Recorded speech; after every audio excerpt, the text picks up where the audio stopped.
आज मैं आपको एक ऐसी जगह के बारे में बताने जा रहा हूँ जिसका नाम भारत ही नहीं बल्कि दुनिया के सबसे भूतिया, डरावनी और रहस्यमयी जगह में शामिल है, जिसको लेकर बहुत सी कहानियाँ प्रचलित है, जिनको जितना सुलझाने की कोशिश करे उतना ही उलझाने लगती है।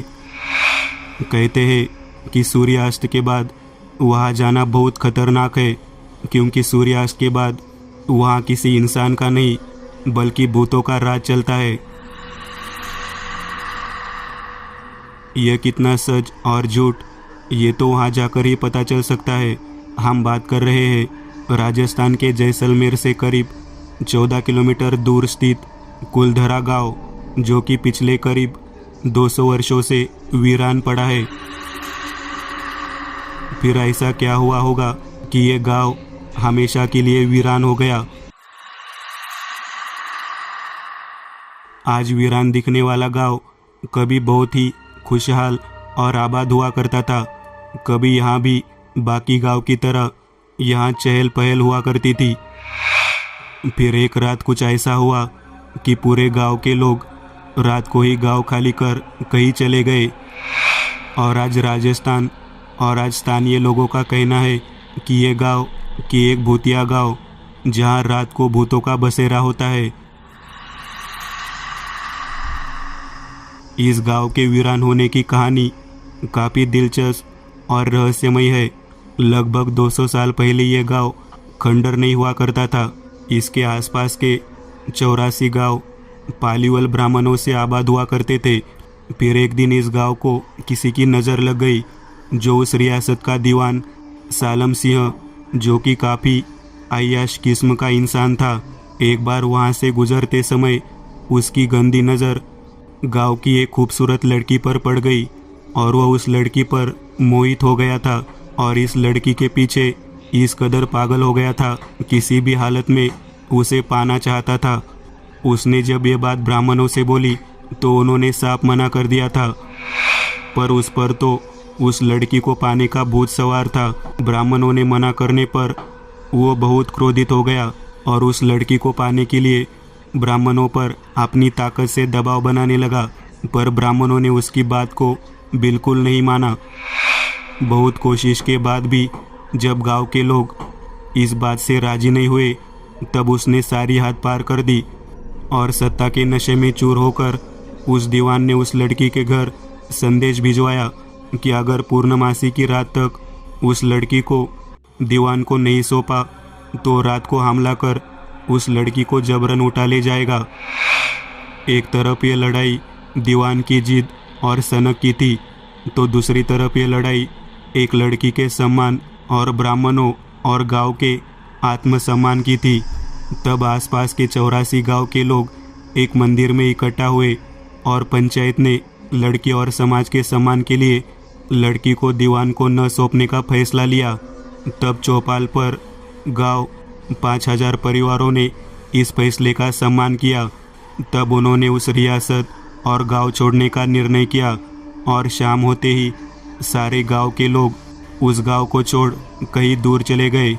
और सुना है कि जाने से पहले उन ब्राह्मणों ने उस गांव और उस जगह को श्राप दिया कि आज के बाद ये कभी भी आज़ाद नहीं रहेगा, वीरान रहेगा। उस रात के बाद ये गांव पूरी तरह से वीरान और भूतिया हो गया। तब से लेकर आज तक यह गांव ऐसा ही है। कुलधरा गांव घूमने वाले और आसपास के स्थानीय लोगों का कहना है कि यहाँ रहने वाली पालीवाल ब्राह्मणों की आहट आज भी यहाँ सुनाई देती है और उन्हें महसूस होता है उनके अलावा और भी कोई है यहाँ जो उन्हें देख रहा है, उनके साथ खड़ा है, उनके आसपास चल रहा है। वहाँ की गलियों में, बाज़ारों में आज भी चहल पहल की आवाज़ें आती है। महिलाओं के आपस में बात करने, उनकी हंसने, उनकी चूड़ियों की खनखनाहट, उनकी पायल की आवाज़ आज भी लोग वहाँ महसूस करते हैं। बदलते वक्त के साथ आसपास के 82 गांव तो दोबारा बनकर आबाद हो गए, पर कुलधरा और खामा ये 2 गांव बहुत सी कोशिशों के बाद आज भी वीरान रहे हैं, जिनको अब पुरातत्व विभाग ने अपने अधिकार में ले लिए और अब उनके संरक्षण में है। और इसकी सरहद पर एक फाटक लगवा रखा है जिसे दिन के उजाले में सैलानियों खोल जाता है और रात होते ही बंद कर दिया जाता है। दिन में तो लोग यहाँ घूमते रहते हैं, लेकिन रात होते ही यहाँ कोई भी नहीं भटकता और ना ही किसी की हिम्मत होती इस फाटक को पार करने की। अगर आपका भी कभी मन हो यहाँ घूमने का तो आप यहाँ जा सकते हैं। सुबह 8 से 6 बजे तक वहाँ घूम सकते हैं, वहाँ की प्रचलित कहानियाँ महसूस कर सकते हैं और इस गांव को अच्छे से देख सकते हैं। भारत जितना पुराना देश है, यहाँ की संस्कृति भी उतनी ही पुरानी है, जो कि हमें यहाँ पर मौजूद पुराने मंदिर, किले, हवेलियाँ के रूप में देखने पर मिल जाएगा, जो कि काफ़ी पुरानी है, जिनमें से कुछ अभी भी आबाद है और कुछ खंडर में तब्दील हो गई है। ये जितनी ज़्यादा पुरानी होगी उसमें होने वाली अजीबोगरीब रहस्यमयी घटनाएं घटने का जिक्र उतने ही ज़्यादा सुनने को मिलेगा। इन घटनाओं के घटित होने को लेकर बहुत सी कहानियाँ भी प्रचलित होती है, जिनमें कितना सच होता है यह हम बता नहीं सकते, बस उनके ऊपर विश्वास कर सकते हैं या नहीं कर सकते। कुछ लोग ऐसी कहानियों को सच मानते हैं और कुछ इनको बस काल्पनिक स्थानीय लोगों की मनगढ़ंत कहानी मानते हैं और सिर्फ लोगों को डराने का जरिया मानते हैं। आज मैं आपको राजस्थान की एक ऐसी ही रहस्यमय जगह के बारे में बताने जा रहा हूँ, जिसके बारे में बहुत कम लोगों ने सुना होगा, या यूं कहूँ कि आज तक उससे बेखबर है। हम बात कर रहे हैं एक ऐसे ही मंदिर के बारे में जो अपने समय में काफ़ी आबाद और प्रचलित हुआ करता था। फिर कुछ ऐसा घटित हुआ कि वो एक वीरान खंडर में तब्दील हो गया। खंडरनुमा जर्जर से दिखते इस मंदिर की श्रृंखला और कलाकृति बनावट देखने वाले को मोहित कर लेती है, जिसके बारे में आपको बहुत सी कहानियाँ यहाँ के स्थानीय लोगों से सुनने को मिल जाएगी। इस मंदिर के बारे में कहा जाता है कि शाम ढलने के बाद कोई भी इस मंदिर में रुकता नहीं।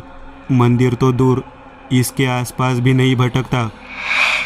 कहा जाता है कि शाम होने पर जो भी इसके अंदर या आसपास जाता है वो इंसान पत्थर में बदल जाता है।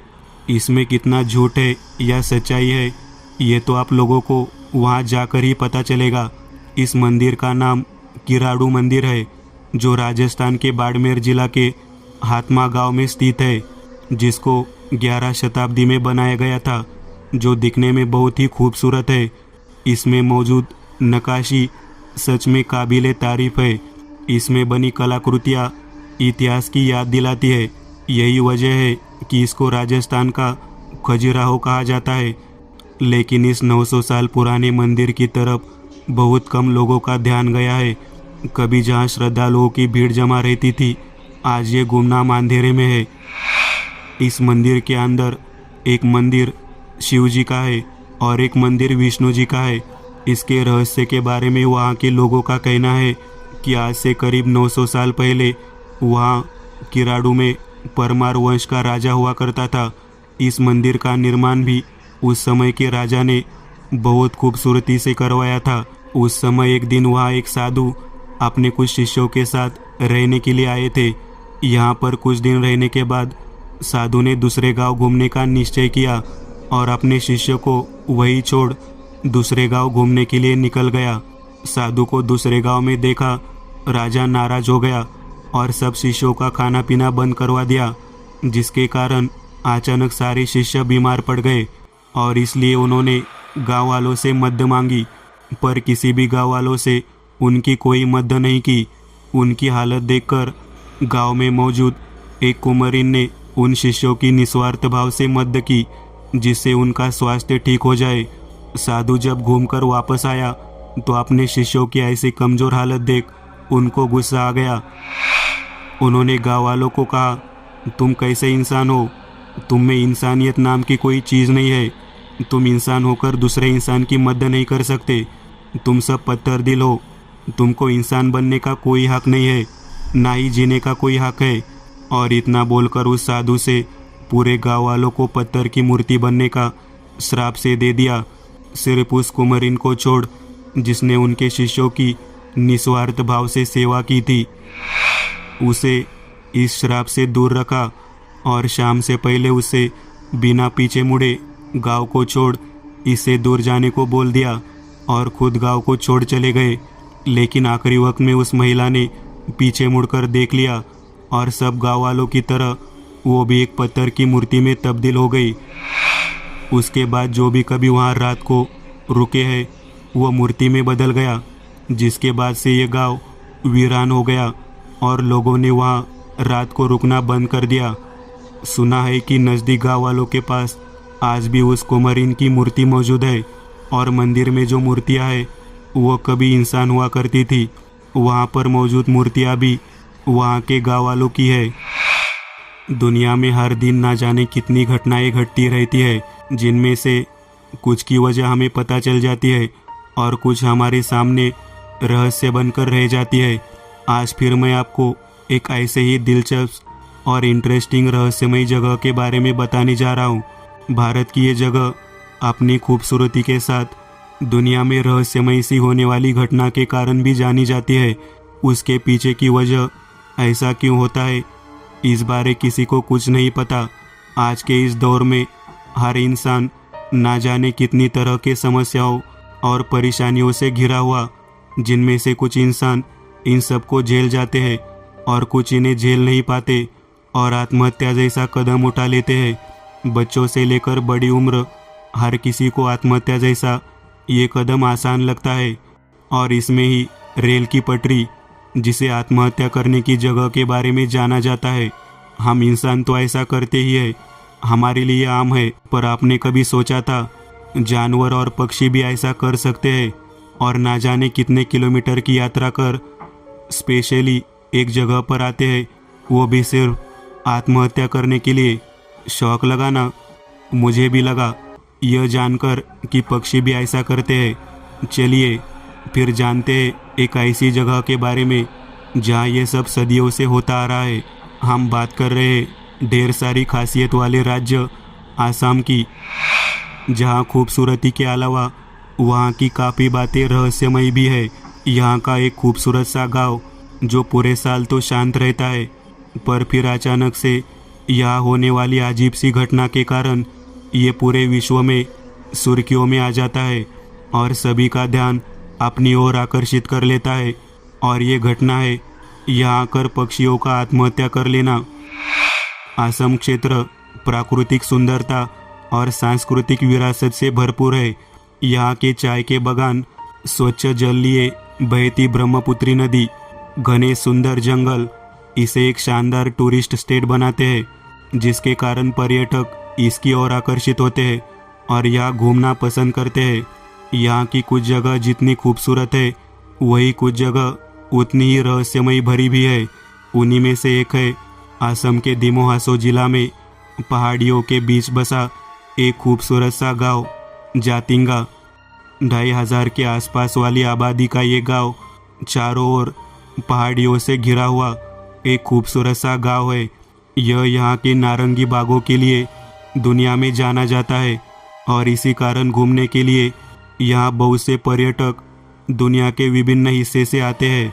पर्यटकों के साथ साथ ना जाने कितने किस्म के पक्षी भी यहाँ दुनिया के अलग अलग हिस्सों से हर साल यहाँ आते हैं और यहाँ आकर आत्महत्या कर लेते हैं।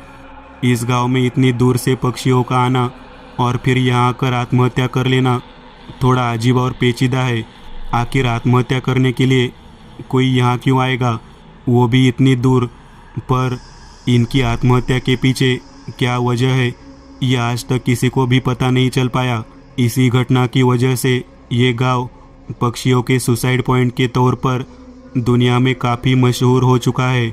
कहते हैं कि पिछले लगभग 100 सालों से हर साल अक्टूबर के महीने के आसपास यहाँ जतिंगा गांव में हजारों परिंदे आते हैं और यहाँ आकर आत्महत्या कर लेते हैं। हर साल परिंदों का यहाँ आत्महत्या करना एक विचित्र और रहस्यमयी घटना है,